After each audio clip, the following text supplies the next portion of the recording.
I watched this video my brother sent me. It was from Gary Vee. It was talking about documenting the process of your learnings and what you're going through, and I do a lot of that, so I want to actually try it.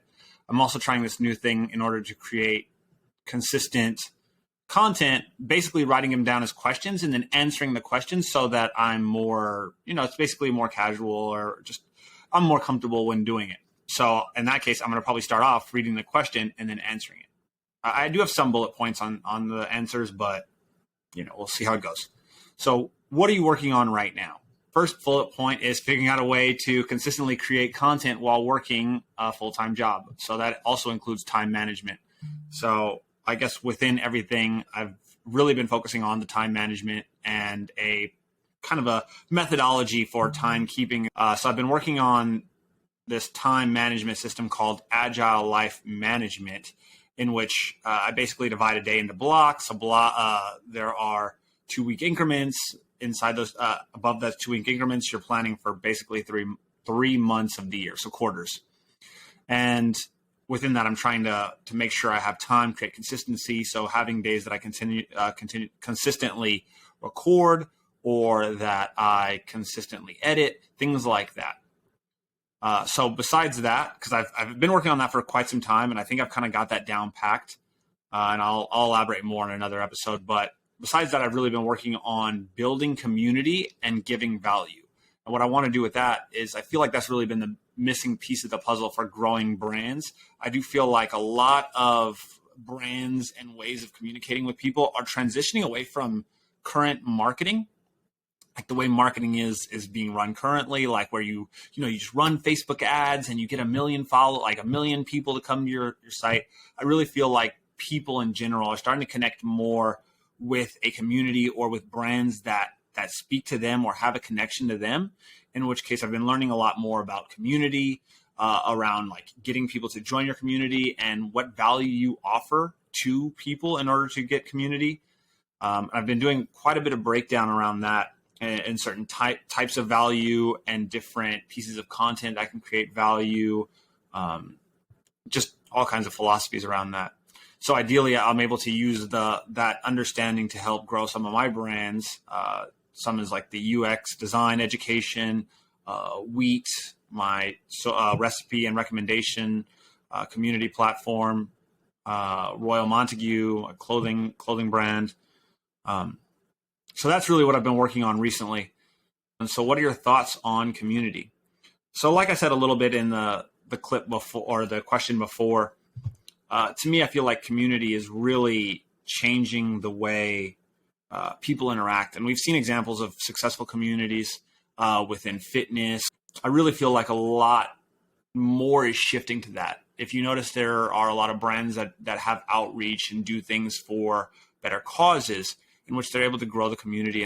And when people are engaging with new brands or things like that, they're actually engaging one-on-one. They're discussing. It's more of a small business or a support group in which they're actually talking to people. A lot of times I give an example of if I told a random person to follow me, they're not going to follow me.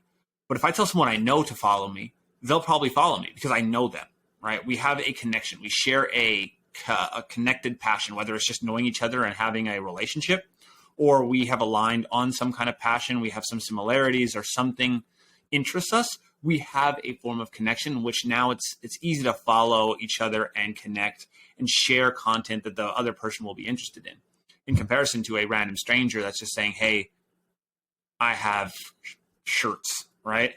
So within that community, you need to be, number one, aligning on some certain passion or something that you connect with, but you also need to provide value of why that person should do that. Why should they follow you? What is it you expect them to do to create, like to engage with you and do things? Like there has to be a reason for them to do it. And that's the value aspect. So that's really my thoughts on it now. In terms of the value, I've kind of been breaking it down into these 3 buckets, and I've seen this quite a few places, but it's entertainment, empowerment, or education. And those are 3 things you do you give in order for people to receive some form of value. There's also like a breakdown, which I think is very interesting, in which the way you determine if something has value, it's almost like the psychological thing you do when you go to the store, you make any decision.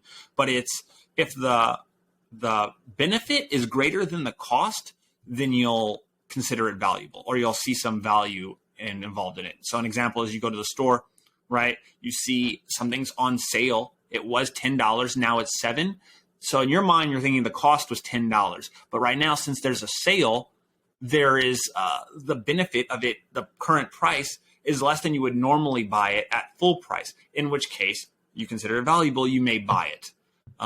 There's almost a psychological choice between almost anything, between when you first evaluate something, whether you want to interact or you're going to spend your time or effort, you think of that as the cost. And then you think to yourself, like you do almost an instant, benefit breakdown of whether you care to engage or not.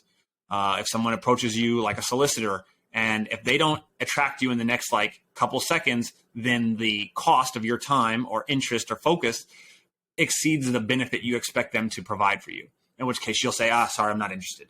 So it's an interesting way of figuring that situation out. And I've just been exploring that, and I'd like to figure out even a better breakdown and consistent breakdown of areas here. Even here, right? If this is educational, you may find this, educational. There may be value for it. You might say, okay, I want more of this, in which case you'll come back for season 2 or episode 2 or whatever.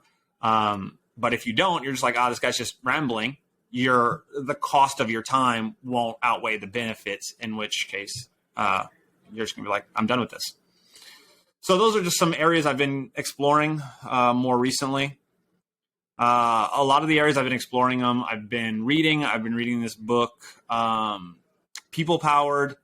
I've read a lot of, obviously, self-help books, but a lot of the education has been through YouTube, LinkedIn Learning, just general reading, all kinds of areas. And the next step really is to just kind of hit it and try to start building these things, start building the community, starting to offer value and seeing what works and what doesn't work, and trying those things out.